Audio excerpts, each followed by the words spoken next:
নিশ্চয় ক'ব লাগিব যে ৰঙাদি সমষ্টিৰ এখন ধলং পলং দলং দেখুৱাবলৈ মই উপস্থিত হৈছোঁ আৰু কেমেৰা সহযোগী সমগ্ৰ পৰিৱেশ দেখুৱাব যে যি ৰঙাদি সমষ্টিৰ অন্তৰ্গত যি শলমৰীয়া চমুৱাগাঁও সংযোগী যি পথৰ ওপৰত 2023 চনতে যি কাঠৰ দলং আবদ্ধ হৈছিলে, কিন্তু কাঠৰ দলঙৰ পৰিৱৰ্তে কিন্তু এখন বাঁহৰ দলং দিয়েই দায়িত্ব সামৰিলে লখিমপুৰৰ যি জিলা প্ৰশাসনে।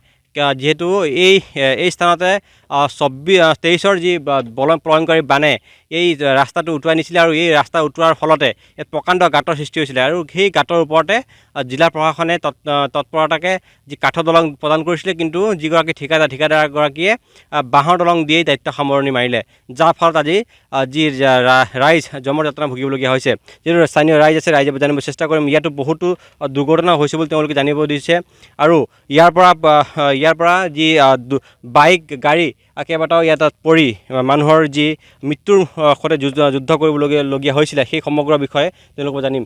দাদা, আপোনাৰ পৰা জানিব চেষ্টা কৰিম, যিহেতু আপোনালোকৰ যিহেতু আগত ৰাস্তা আছিলে, ৰাস্তাৰ পাছত দলং এখন হ'ল, কিন্তু দলংখনৰ কিন্তু এতিয়া অৱস্থা নাই, মানুহ খোজকাঢ়ি যাব নোৱাৰে। হয়, আমি নিজে আহি পৰিছোঁহি। হয়, এতিয়া আমাৰ থানলৈ 100-150 মানুহ ডেইলি আহে, কিন্তু আহিব নোৱাৰে, এতিয়া পৰি যায়।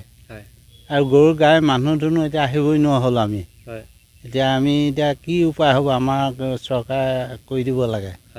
মই আপোনাৰ পৰা জানিম, যিহেতু ৰাস্তাৰ দলংখন অৱস্থা নাই, মানুহ অহা যোৱা কৰিব অৱস্থা নাই মানে প্ৰথম কথা হৈছে মানে যিখন আমাৰ বিজেপি চৰকাৰ আছে তেখেতসকলে কৈ থাকে সদায় যে উন্নয়ন হৈছে। আজি চাওক, এতিয়া আমাৰ গাঁৱৰ যিটো পৰিস্থিতি, আমাৰ যিটো ৰঙানদী সমষ্টিৰ অন্তৰ্গত এই গাঁওখন, ইয়াত আমাৰ 4-5খন গাঁও আছে। এতিয়া সদায় ইফালে বিদ্যালয়লৈ যাব লাগে, ল'ৰা ছোৱালী যাব লাগে, বিভিন্ন কাম কাজত থাকে মানুহ। এতিয়া এনেকুৱা যদিও এখন দলঙৰ অৱস্থা হৈ থাকে, আমাৰ ভৱিষ্যতটো কি হ'ব? আজি বৰ্তমান দিনত আপুনি চাওক, ৰাস্তা হয় বুলি কয়, চবফালে কিবা ৰাস্তা বনাই আছে বুলি কয়, কিন্তু আজিলৈকে বানপীড়িত অঞ্চলত এই দলংখন সুন্দৰৰূপে বনাব নোৱাৰিলে। আৰু এনে ক্ষেত্ৰত আমি ক'ব বিচাৰিছোঁ যে যদি চৰকাৰখনে যদি কাম কৰিব নোৱাৰে, তেনেহ'লে আমাৰ যিখিনি ৰাইজৰ মাজত তেওঁলোকৰ আস্থা আৰু বিশ্বাস ক'ত থাকিব? হয়, মই যিহেতু আৰু লোক আছে, মই জানিব চেষ্টা কৰিম। দাদা, মই আপোনাৰ পৰা জানিম, যিহেতু দলংখনৰ অৱস্থা একেবাৰে নাই, মানুহ ইয়াত দুৰ্ঘটনাও সংঘটিত হৈ আছে। এতিয়া অলপ আগতে এজন ল'ৰা পাৰ হৈ যাওঁতে লুটি খাই পৰিছে, আমি গৈ দৌৰি গৈ উঠাই দিবলগীয়া আছে। তাৰমানে আমি নিউজ কৰি পেলাই আহিছোঁ, খাতিকে তাৰ মুখৰ আগত পৰা নাই, তাৰ আগতে পৰি গ'ল। পৰি পেলাই সি দুখ পালে, এতিয়া মেডিকেল নিব, তাৰমানে ঘা লাগিছে অলপমান। গতিকে আমাৰ এইটো ৰাস্তা যদি দলংখন যদি অকণমান মেৰামতি বা ভাল কৰি দিয়ে, ৰাইজে অকণমান ভাল পাব। তাতকৈ বিষয়ে আৰু কি ক'ব?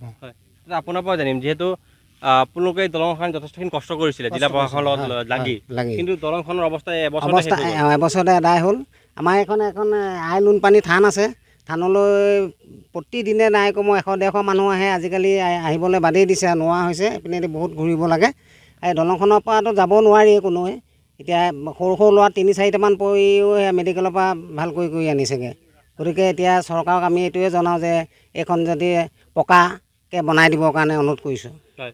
হয়, এটা কথা উল্লেখ কৰিছে যে পকী দলং তেওঁলোকে বিচাৰিছে আৰু পকী দলং হ'লেহে তেওঁলোকে যাতায়াত কৰিব পাৰিব।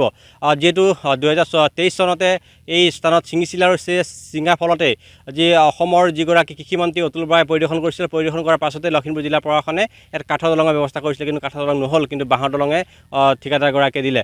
তাৰ পাছত কিন্তু মাত্ৰ এবছৰ পাছতে দলংখন জহি হৈ গ'ল।